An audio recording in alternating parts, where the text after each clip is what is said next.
In this video, I'm going to show you how to fix Facebook Marketplace blocked. If you find this video helpful, please consider to like this video and subscribe to my channel. In saying that, let's just jump straight into the video. So if you're getting an error message looking something like this, that's okay. We can go ahead and fix that. So basically what we need to do is open up Facebook and then click onto your profile and click onto your profile again and then scroll down, and we need to look for help and support. Click onto report a problem. And then from here, scroll down again, click on continue to report a problem.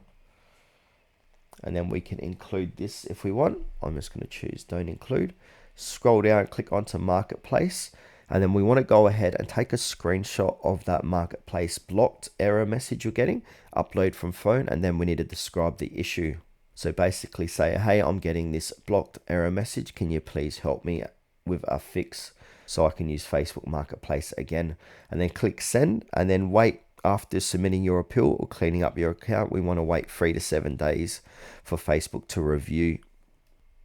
Now, once they reviewed it, they're going to get back to you and tell you what your issues are, what you need to fix, or if it's an error on their end, they're going to go ahead and enable Facebook Marketplace again, so you can go ahead and search and scroll through Facebook Marketplace as you normally would.